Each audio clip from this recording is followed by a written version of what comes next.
Welcome back to the Critical Moves podcast. Today on the show, we're going to be looking at Total War Warhammer 40k. I'm Al, I will be your main host for the evening, and I'm joined by three legends of strategy gaming for very different reasons. To begin with, we have, hailing all the way from the US of A, it's Joseph. How are you doing, mate? I'm doing great. Excellent. It's lovely to see you again. He's speechless. And Nuno's with us as well. Hello, guys. How are you? Excellent. I thought you probably would have quit after last week, so I'm quite pleased to see that you've decided. I remember that. Oh, I think I have to record today. 15 minutes ago, I'm like, oh, well, when I get to the PC now. Write it in your diary.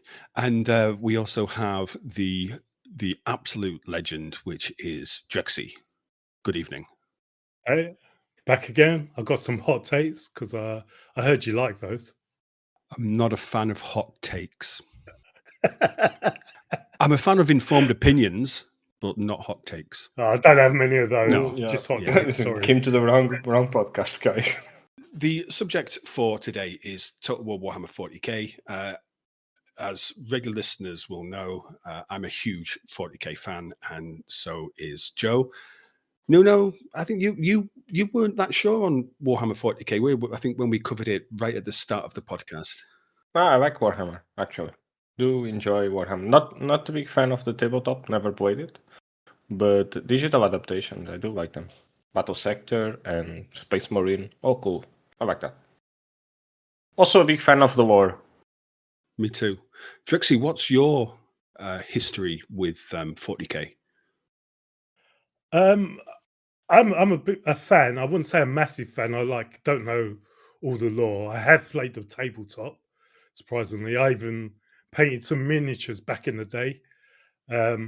Also a big fan of the games, especially the Space Hulk games back in the day were some of my favorite ones.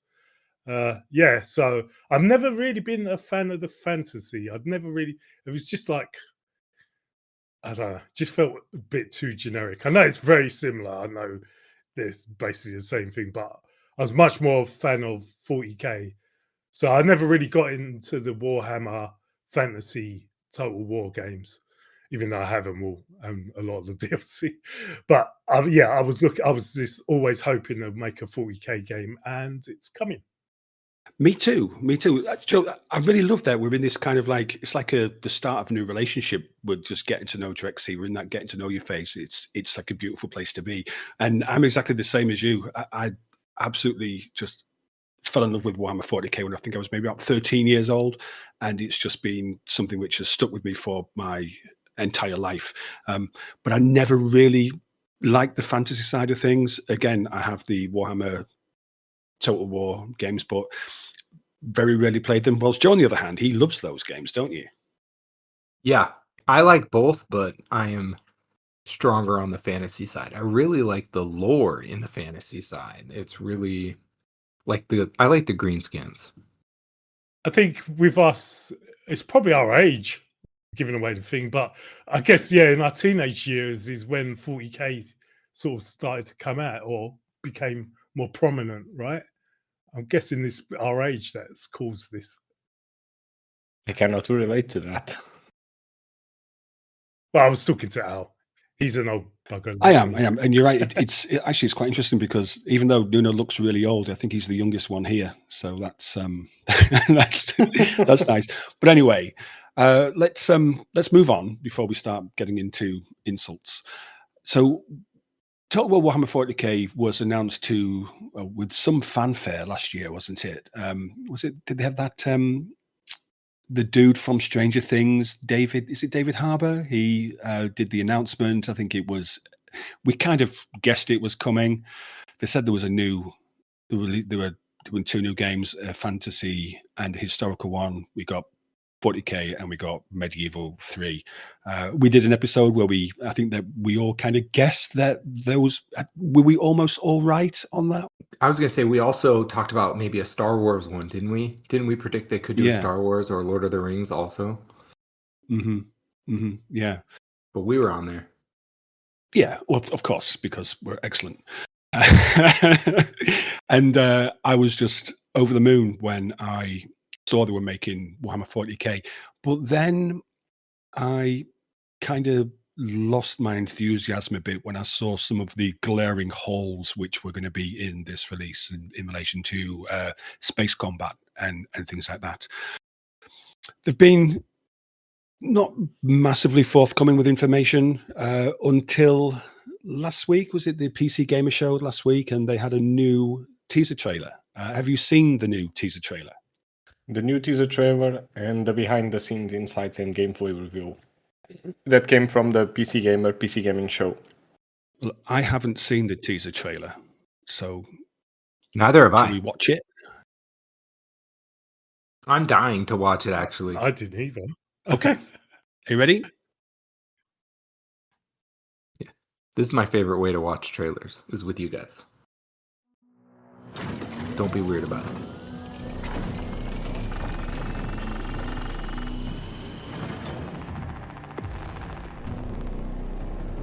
Orcs swarm across our world.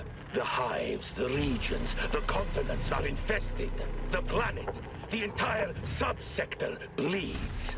A theater of endless war. There will be no retreat.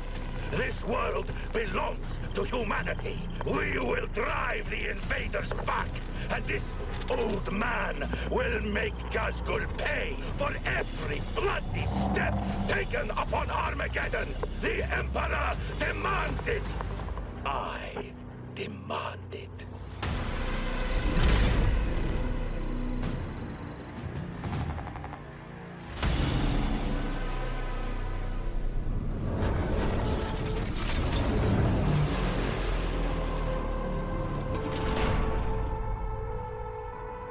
Well, I'm glad they did the interview with the developers because didn't really get much from that trailer. You didn't get much at all, did you? But one thing that, and it didn't show you on the trailer, but that's Commissar Yarrick, who is a legendary character in the lore. And Armageddon, the planet Armageddon, is a huge part of the history of 40k. And you know they've just released 11th edition of the tabletop for 40k. I think that it's either just been released or it's been released in a couple of weeks or something like that. And that is called Armageddon. So there's clearly somebody with some marketing knowledge here because it looks like they're linking everything together here. Warhammer 40k Total War is going to be based on, starting on Armageddon. I think they say it's not just going to be Armageddon, but part of the narrative campaign is going to be based on Armageddon. The new tabletop is going to be Armageddon. So, yeah. I think if you know 40k, then that trailer makes much more sense than if you don't, if you're coming to it fresh. Yeah, I was just talking from like play point of view. I mean, it was a great voiceover, but I was so excited and didn't get all that much, unfortunately. But we're still gonna watch the review. The gameplay review is where you'll find most of the new gameplay. All the gameplay actually. So you've watched that, haven't you, Nuno? You watched that? Yeah, I have watched that. I have actually written an article about that. It's not live as of right now, recording, but it should be soon, about everything we know on Total War Warhammer, and not to get into spoilers because I'm sure you're gonna discuss that, but there was something that I enjoy about the gameplay, other things that I'm very skeptical about, so I'm still on the fence on how Warhammer 40k is gonna play on Total War because they're not using a new engine; they're using an upgraded engine. So still gonna be. This looks like it's gonna be a bit rough, but we'll see. I'm excited for it actually. I like the fantasy Warhammer. Like, not a big fan of the lore, but I enjoyed the gameplay a lot. It's really well made. The whole different faction design and the different campaigns for each faction were really cool. But I'm not sure about that. This one. In the original announcement, they said they were using a new engine. They said that they No, developed an they were entirely new using engine for this. a modified, Yeah, a heavily yeah. modified version of the engine, not a new one. Huh. I thought they were using a new engine. We talked about this in our prediction thread. We talked about that they had to. Wait, Remember let's that? let's consult the oracle. No, I believe you. I'm shocked that they're not, because we'd said they're gonna have to. See, because I did deep analysis of this trailer, I've got a whole bunch of notes, and no, I'm kidding. I'm not that good. I just watched a bunch of YouTube videos from people who. Oh, well, maybe I'm wrong. Maybe I'm wrong. I have consulted the oracle and I asked Google Gemini, is Total War 40K going to use a new engine? And it says yes, it is. Creative Assembly has officially confirmed that it's being built on a brand new game engine. Warcore. But it's linking to a YouTube video, so I'm not sure how.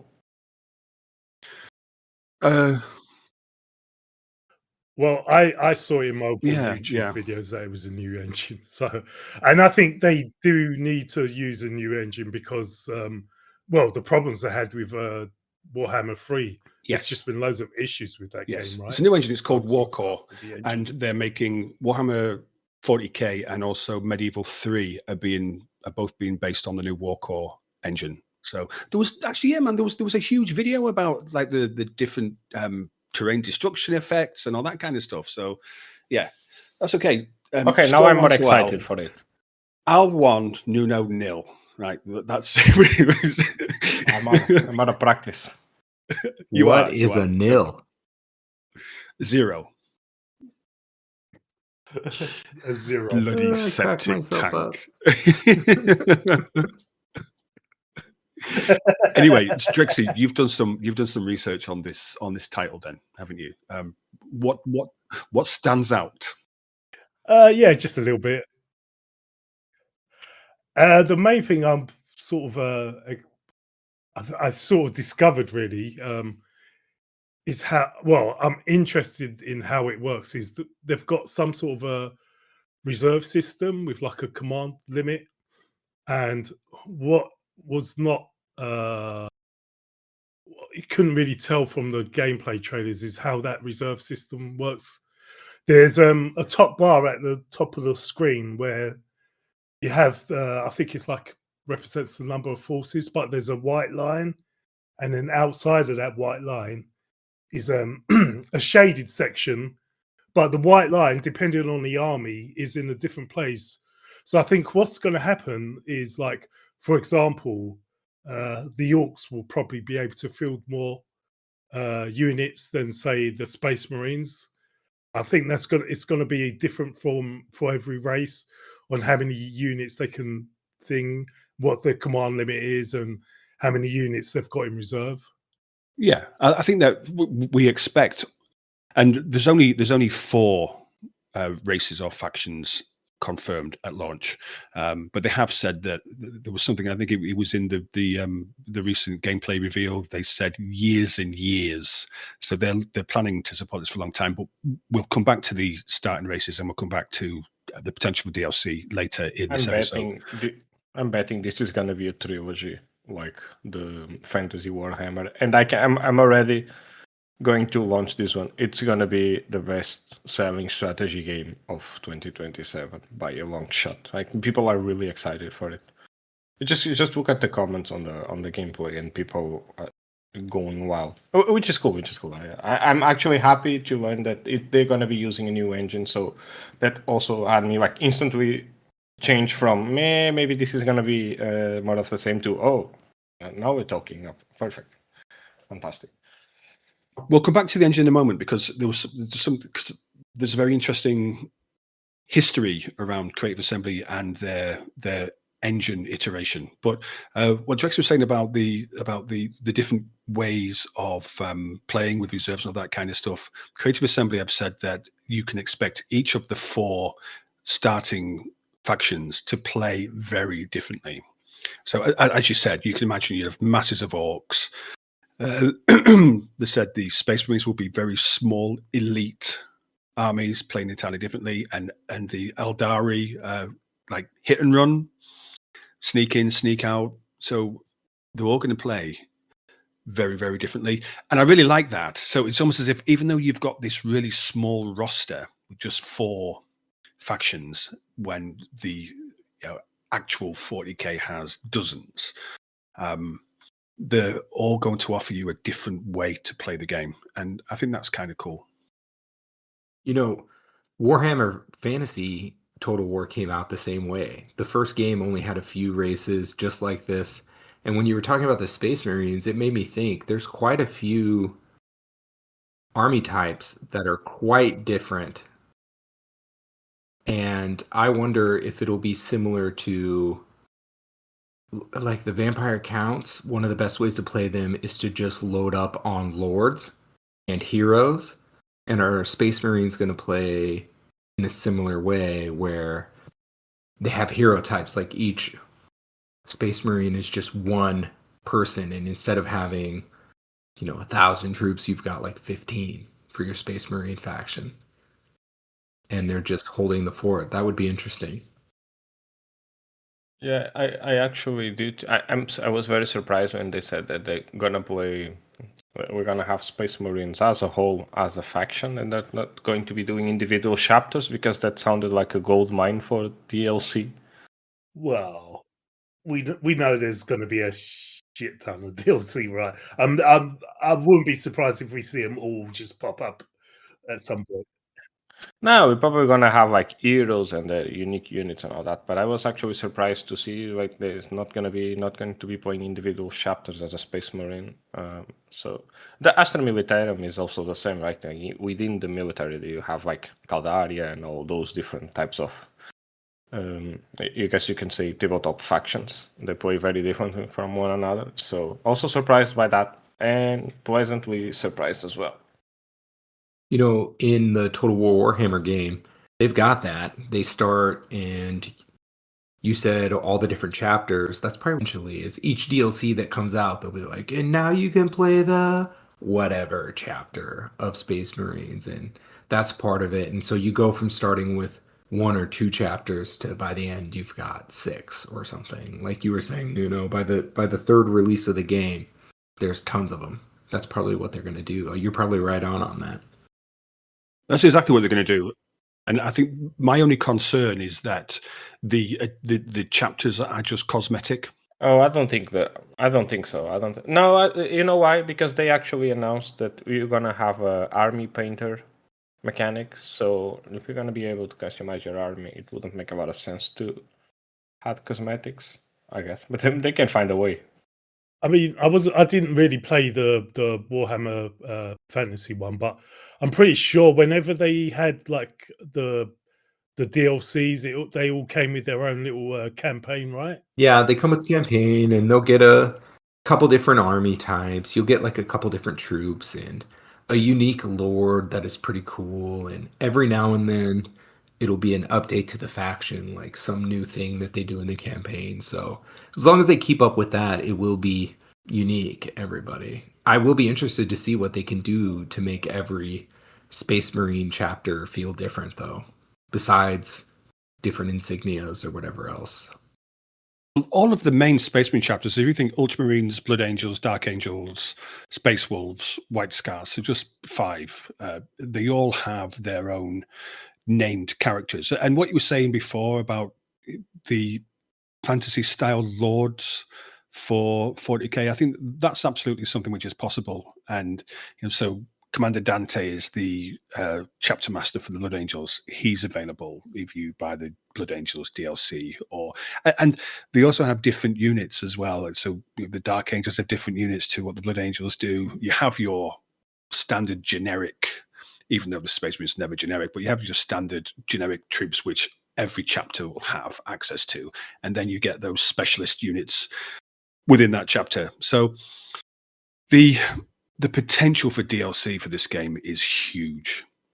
I do worry that they could have added more to begin with. They could have started with more, but I think a lot of the reason why we are getting just 4 to begin with is because of the massive blowback they've had over the terrible performance of Warhammer 3 recently.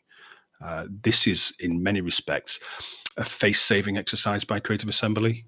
I think that they're gonna start with the 4, just like people, I think people forget that Total War Warhammer Fantasy, like the second one, was probably the most well received title, and it also had 4 civs at the start.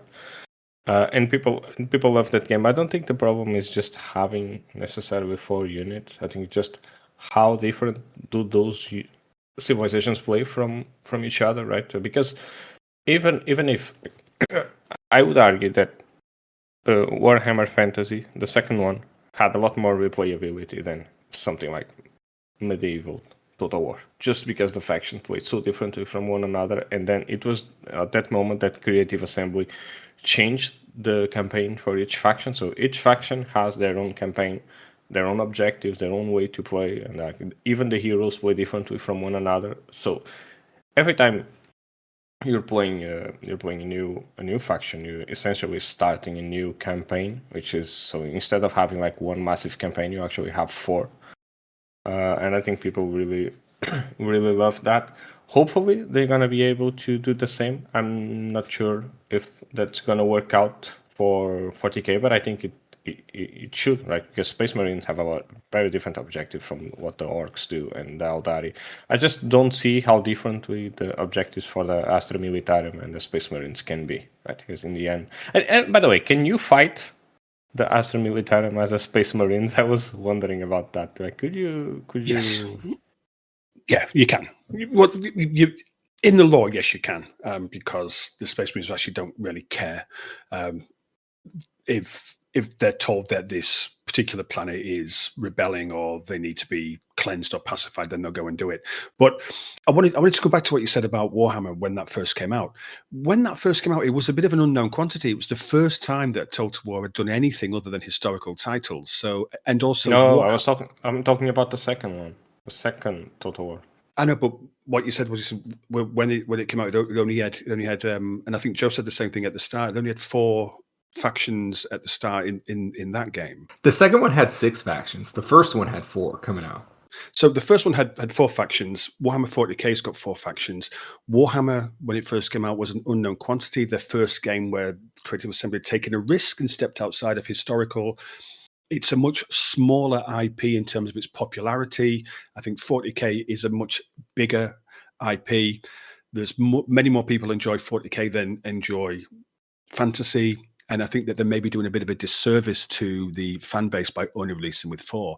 And I think, again, a lot of this is because they've been pushed to announce it and to release it and to move forward with development faster than what they really wanted to do. Do you think that while they're doing the 4 factions, there's actually 2 or 3 sub-factions within each one, and that can make up some of the difference? You know what I mean? Like, sure, it's launching with Space Marines, but there's 3 different Space Marines you can choose from within the Space Marine faction. Now, that's not excellent, but that would make it slightly better, wouldn't it? Is that confirmed, or are you just suggesting? That's what they did with the other ones. I don't know that. That's my guess. You do have one faction. So say you have the elves, but within the elves you have 2 different heroes, like 2 different main characters, and they spawned in different. So you started the campaign with 2 different objectives and in 2 different locations. So they played very differently from one another, which I don't have a problem with this system. I would rather have like 4 unique factions instead of having like 12 generic ones like medieval. And I love medieval Total War, by the way. Not taking a jab at Total War. I do enjoy that game, but like if you go and you play one of the minor factions, they feel like any other minor factions. I mean, I also have another point I would like to make, is that one of the best 40k games, or strategy 40k games, you could say, to date, started with 2 factions, and that is Battle Sector. Battle Sector started with the Tyranids and the Blood Angels, and that game has been up since 2021, 2022, right? And it's constantly been getting DLC time and time again, and people seem to buy it, because I don't think they would keep releasing it if people didn't buy the DLC. And the game has been kept alive for what's like half a decade now. And I'm not sure if you guys played that game. Like, it's very, very good. I loved it, but it's a completely different game to Total War. Well, Also, Gladius is the best 40k game. And that's got loads of DLC factions. Anyway, I wanted to move the discussion on and talk about how the strategic map is going to work in this game, because it's going to be very different from other Total War games, right? I think from what I could gather, there's a larger galactic map. Then you go into solar systems, and you could possibly have multiple planets on each solar system. Especially for you guys who've really played a lot of Total War games, how do you feel that the strategic map part of this game is going to play out? Because it's going to be very different from anything they've ever done. I was Yeah, disappointed. it sounds. You were disappointed. How? Well, I know you've got issues, right, Al? Yes, I have With the- issues. Yes, Possibly. I have issues. No, Yeah, well, I was disappointed because, okay, I understand that the scale is monumental compared to Warhammer Fantasy, in terms of, as you say, you've got galactic, then solar system, which I think they're calling like the campaign level, and then in the solar system you have multiple planets, and then each planet you have multiple battlefields as well. So there's clearly a lot of different steps in this, but there's no real seamless way to move. I guess I wanted to see, like, if I'm going to mention it, Stellaris, where you would, you can be fighting. You don't fight land war, but you could land your troops on the planet, then you zoom out and it's the entire galaxy. And I was kind of hoping that you would have that seamless immediate transition. But it seems, from what Creative Assembly has said, they didn't want to do that because they want you to be able to play a campaign in an evening. So it would just be in one solar system or one planet. So they've broken it up into layers, I guess. And as you go further out, the campaign gets larger. But my main complaint about the galactic map system, or the galactic area that they're covering, is the complete lack of ship-to-ship combat. Right, which is what you really bothered me. That did, because and at risk of repeating myself, for those who listened to the episode that we did on this a few months ago, Battlefleet Gothic Armada is 10, 15 years old now. You can do ship-to-ship combat in an RTS setting.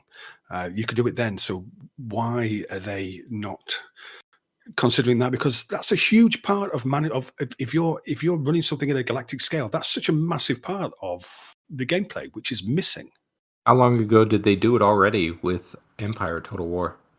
Well, yeah. So they've and there's very little difference in 40k terms, in terms of how void ships fight compared to how they fought during the Age of Sail. It's broadsides, it's positioning, whatever. So they can do it. They just haven't, and I do wonder why. And my concern is that they wanted to do it, but they haven't, because they've been kicked to get this moving and get it out. So maybe it'll be DLC. Maybe it'll be 40k 2. Maybe 40k 3. I don't know. I'm also disappointed with that as well. But as for the grand strategy, I was actually surprised that you're going to have multiple planets and that you're going to be able to have randomized planets as well. That sounds cool. Well, it's not just planets, right? It's solar systems. There's multiple solar systems, and then within because, like, in my planet. head, everything was going to be on the same planet when they announced this first. I was like, maybe this is not going to be very interesting in the long run. But the fact that you can essentially randomize a campaign makes things a lot different from the kind of Total War we have today. Right? So that's actually a great thing. I think one of the reasons they didn't make ship combat is because that would probably complicate a lot of the strategy part of it. And so it's one thing to have, like, not trying to defend them, because obviously they have done ship combat before, and it was actually really well made. Like, the Empire Total War ship combat was the best part of the game. But what I'm trying to say is that it's like you don't have two separate things. Like you don't have a navy, and I'm not sure how I can explain what I mean, but I think those are it could have a massive impact on the ground combat as well. So let's say you have an enemy fleet, you go there and then you destroy the entire fleet, and then the enemy has nothing else to fight on you. You know that, so it could lead to some very weird gameplay moments, and I think that's one of the reasons, or maybe it's a simple reason that okay, it's just too much, and we need to get this out of the door really fast because Warhammer 3 launched 3 years ago, so we need to get some cash flowing in as well. Maybe it's that as well.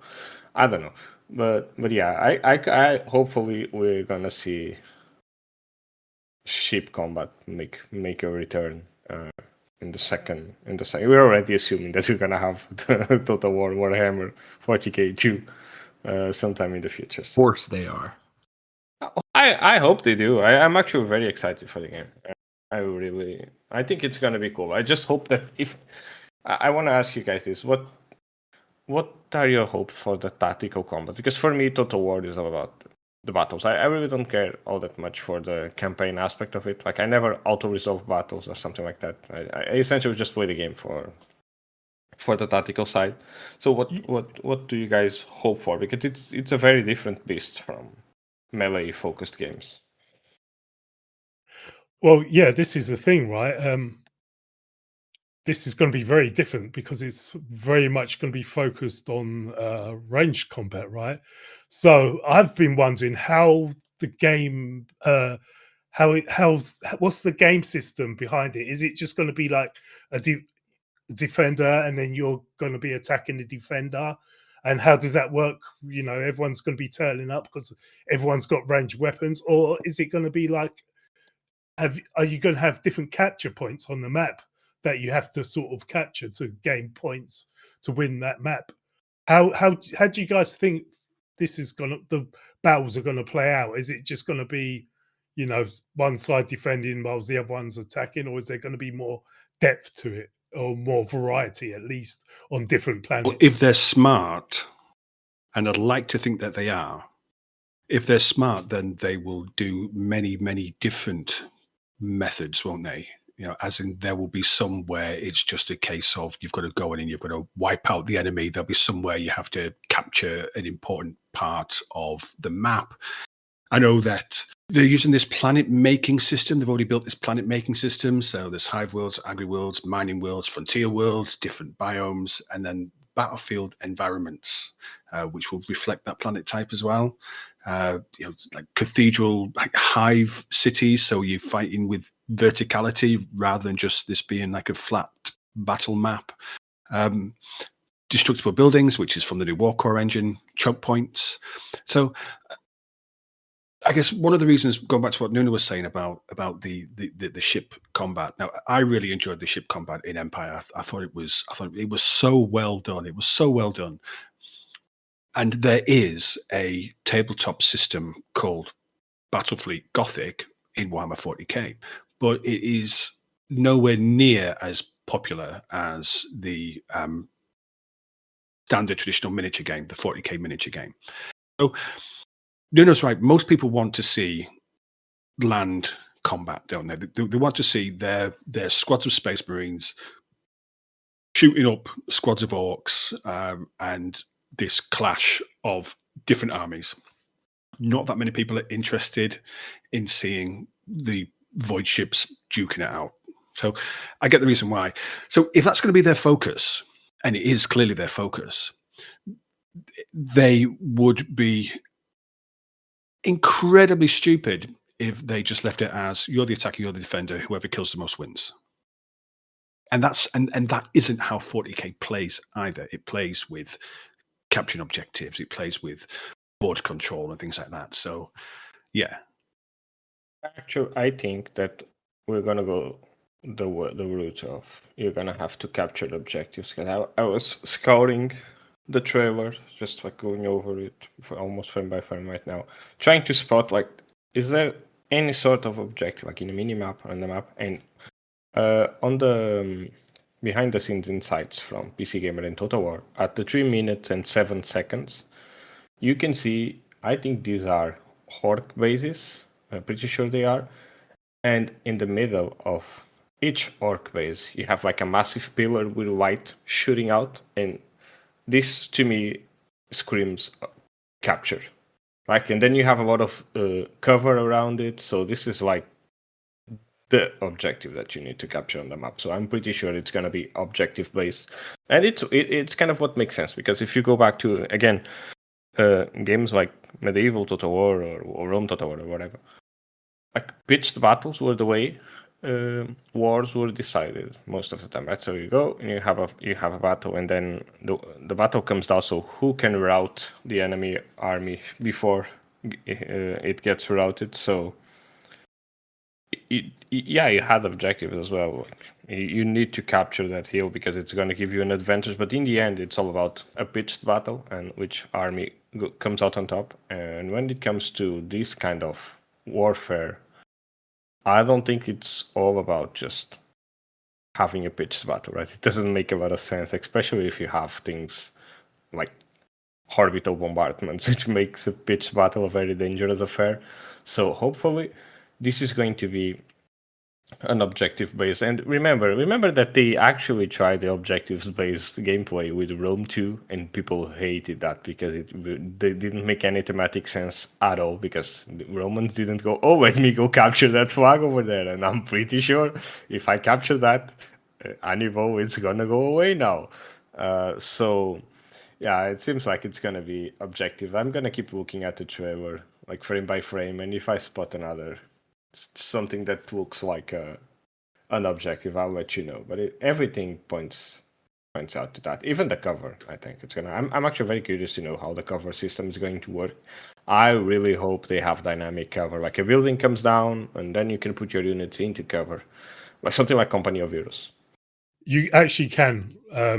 If you actually watch the video carefully, you can actually see them drawing like selecting the units and then drawing a line across the cover, and you can see the actual units being placed, highlighted where they're going to go into. Yeah, I noticed that. My point was like, can we have dynamic cover if like a building comes down? Is that building gonna provide us with cover as well? Well, this is the other thing I was thinking of. If buildings are destructible and you can use the buildings as cover, is that going to be dangerous to do?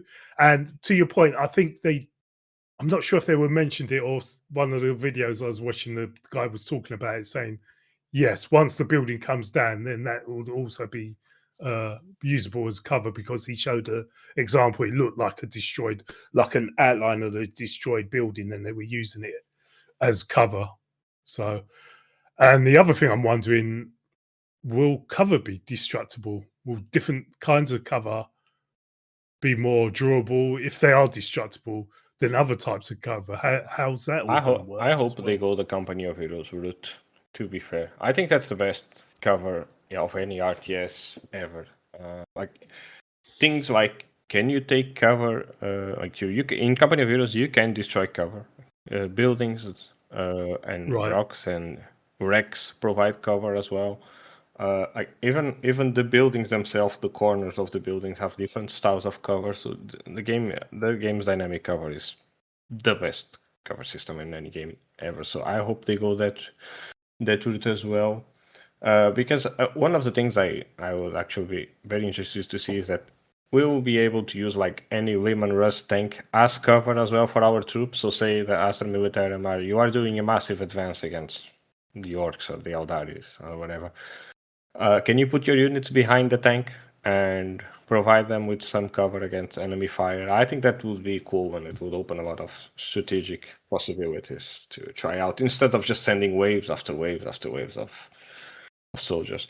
Another thing I just want to mention is that I really hope that if they nail down the scale of the battles, I think they're going to have to go on a multi-phase battle. I'm not sure if you guys have played things like Steel Division. The game has the battles in the game have 3 phases. So you have phase 1, phase no, phase A, B, and C. I think it's like that. And on phase A, you need to sort your deck. So what kind of units can you take on each phase, so that you don't overload the battlefield with units at the start. So often what you see, like you take your scout, your light units on phase A, and then on phase B it would come the core of your army, and then on phase C you would have the reserves or the heavy units moving in. So, and what that would make, that would give you a sort of a progression during the battle, right? You have like a culmination, like at the end of the battle, you have your best unit, you have the most amount of units available, and you can do the most things at once.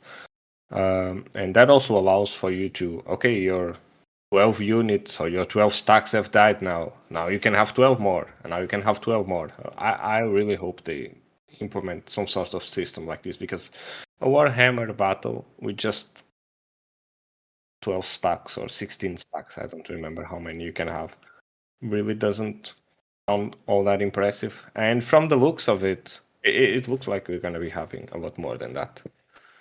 Your first point, with cover, if you looked, there was a tooltips what bonuses the cover gave. So the different covers going to give different bonuses. So it will be different types of cover. And as I mentioned at the start as well, there's this whole reserve system that's with the command limit that's not really been explained. So I think there will be, like, as you said, sort of like phases in the game based around this reserve system and the command limit you have available. Isn't there a risk with all this that, okay, the best way to describe this, I guess, would be Total War isn't an RTS game. It has tactical battles. It's not an RTS game. And I think a lot of the mechanics that you're describing there, like, and the games you've mentioned, Steel Division, Company of Heroes, these are traditional RTS games. And is there not a risk that it's going to go too far in the direction of real-time strategy, and it'll lose some of its total warness by doing that? I disagree, because Steel Division is as much as an RTS as is Total War. Like, you don't have base building, you don't have economics like that. So it just, you could say, like, I really hate this kind of what's an RTS, what's a tactics game, whatever kind of discussions. But if you want to go deep into that, I think Total War is a tactics game, and so is Steel Division. I just think that even if the game ends up being more similar to something like Company of Heroes than traditional Total War, I think that's a good thing. It's the formula moving forward. I don't see that as an issue. I actually see that as a fantastic thing, because they're taking, if they do that, they're taking example from the best of the genre. Like, Company of Heroes was very revolutionary. So Steel Division, not that much, but you can take the best part. I'm not like that much of a fan of Steel Division to begin with. I don't think the game is really all that great. But you have like this phase and battle line stuff. It works well, and Steel Division is set in World War II, same as Company of Heroes, and Warhammer is World War II in space. It is. Star Wars is World War II, right? So I think that's why this kind of systems will work well with one another, because essentially this is just a World War II game with space monsters. I think you're misunderstanding me. I'm not saying that it wouldn't work well, and I think that if we could have all that, great. My concern is because the parts of Total War that I enjoyed most, and I know you said that you enjoy the tactical battles, I enjoy the campaign. So my concern that's is because you're old. Well, and that's fine. You know, growing old is a privilege denied to many. So long may I grow older. But if they put so much into the tactical battle side of things, is that at the expense of the campaign side of things? And that's my concern, because you've got a limited budget. This is not an unlimited budget. A budget will be quite large, but it's going to be, it's still limited. It's still finite, the amount of money they have and the amount of time they have. And if they pump all of this into the tactical side of things, does that mean that people like me who enjoy the campaign aspect, I used to auto-resolve battles if it was a clear win. I'm not going to go and take my 10 units of knights against a unit of archers, because I enjoy the strategy aspect of the Total War games more than I enjoy the moving my little men around on the map. Am I going to lose out if they put all of the effort into making this essentially a competitor for Dawn of War 4? I don't think so. They're just they have to announce something that has the most amount of flair to it, and the first. This is like we're talking about the first gameplay review, so of course they were gonna focus on the tactical aspect, but I'm pretty sure that coming in the next couple of months, you're gonna be seeing a lot more depth on the campaign side. I just think that at the moment, if you're gonna do a gameplay reveal, you're not gonna show a bunch of menus. You're gonna do like the explosive stuff. Of course, So I think that's cinematic, isn't it? It's cinematic. That's what gets people to watch, and that's what gets people to remember, and that's what gets people to eventually buy the game. And yeah, it just is that way. I just and I would love to see all that. I just don't want to see all that at the expense of. Yeah, I agree with Al here. I hope it doesn't become purely like a Steel Division sort of game, because you're saying it's a World War II game, but as you know, Nuno, games like Strategic Command, World at War, and that is not focused on RTS style battles. It's a bigger picture, and I'm with Al. I hope they don't neglect the bigger picture. I hope the whole strategic side of the game is interesting enough and not just a setup for these RTS battles. Well, I guess we're going to have to wait and see, aren't we, boys? This is the thing. We don't know, and we can surmise and we can guess, but until we get more information, we just don't know for sure. But as we approach the 1 hour mark for this episode, I think if we could start to consider wrapping it up. Joe, are you? I appreciate you've got dogs barking in the background, but that's cool. Are you looking forward to this because you've always been a fantasy? You've always had a preference for fantasy, a fantasy nerd. Yeah, I just wanted to be polite. You've always had a preference for the fantasy side of things. Are you interested in this game? Yes, I'll buy it. I try all the Total War games usually, but saying that it might play more like Company of Heroes makes me want to play it more and less somehow.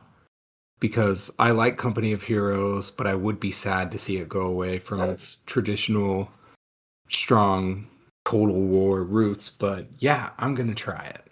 Plus, I love the lore, so I'm always happy to learn more about all the faction leaders and whatnot. It'll be worth it just for that. Yeah, I'm really looking forward to it. And yeah, I mean, we don't actually need it to be like Company of Heroes, right? Because we got Dawn of War 4 coming. So maybe that game could cover that sort of thing for people who are more interested in that style of play.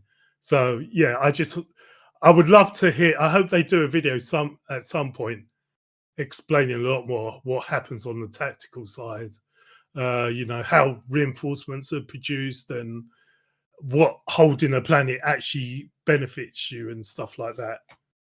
I think I have spoken enough in this podcast, so yeah, it's not like you. It's not like you to be speaking enough in a podcast. It's great to have you back. I've missed your monologues. I'm happy with the way things are going. I was a bit skeptical, but hearing about the new engine just changed my mind on the game. So now I'm extremely excited for it. It's one of the most, to me, it has to be, alongside Star Wars Zero Company, it's probably the game I'm most excited for in strategy. So also Company of Heroes Definitive Edition was announced, by the way, guys. Not sure if you know that. Speaking of which, so yeah, I'm super excited for it. I was hoping it would come out this year, but I don't think so. I think it's gonna come out sometime. And everyone is also avoiding the GTA 6 release window, so I'm pretty sure it's gonna come out in 2027. And I hope I'm still here to play it. So that's that. Because they initially announced it for 2026, didn't they? No, I don't think they ever said a date. But we just assumed that the game was announced last year, I think. So everyone was like, "Yeah, so we're gonna come out in 2026," but it doesn't seem like it. Maybe they're developing the. Well, they're definitely going to be doing the closed beta this year, right? So I presume it'll probably come out next year, or God forbid, the year after. One thing I wanted to quickly address: they've spoke about the campaign, but do you think there'll be, especially once they've got a lot more DLC in? Do you think there'll be like an Immortal Empires style of play with this game as well? 100% they're gonna do that. Because they didn't talk about it at all, really, did they? They only spoke about campaigns and how the campaigns play different every time you play it. So I'm wondering if that's not going to be in at the start, whether that's going to be a future. I think thing. it's gonna come with a second game, because I'm not sure how they're gonna manage the timelines between one game and the other. But I'm pretty sure we're gonna see some sort of Immortal Empires. Hopefully, we're gonna have the whole galaxy with the third game. But yeah, I guess this is a wrap, I think. Yeah, there was one thing I forgot to mention, and it was right at the start, and I get bombarded with information, and as you say, I'm getting old and I forget things.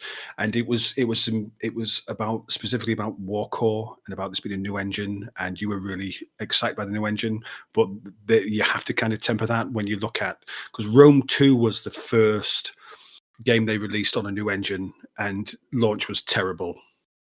Fair point. Warcore is a new engine. It's a new engine which is being designed to be released on console as well. It's coming out on console at the same time as it is coming out on PC for the first time ever. So it's a new engine. It's a new method of releasing the games, with it being console availability from day one.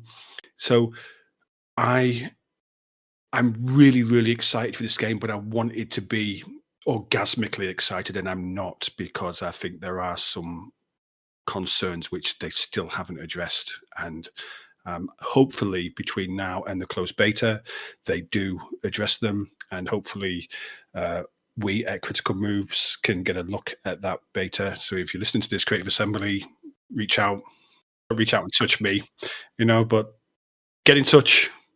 We'll pick up your game if it's good. If it's shit, we'll tell you it's shit. I won't send me a key. I won't have it. I won't say it's shit. Yeah, we'll even do video so you guys can see our handsome faces with it. But only if you give us a key, because otherwise, forget it. It's not worth it. Nuno is a corporate shill.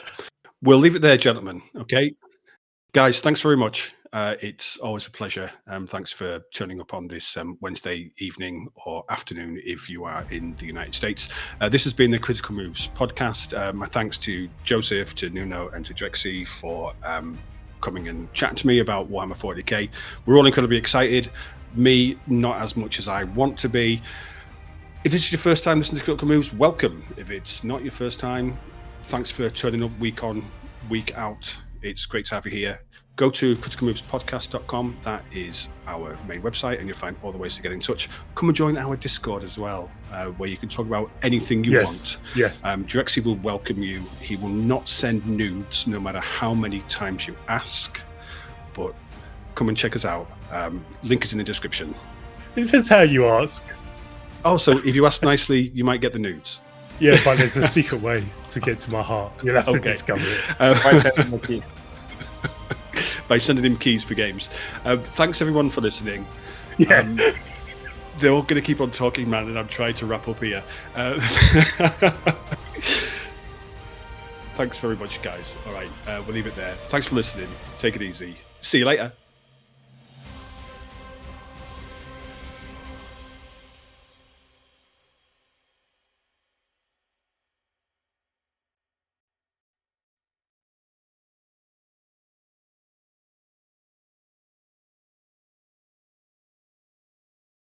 Why didn't you mention the consoles thing earlier? I didn't realize they're doing console as well. I missed that part, I guess. That's got me worried because the UI stuff's going to be dumbed down, I guess. If it's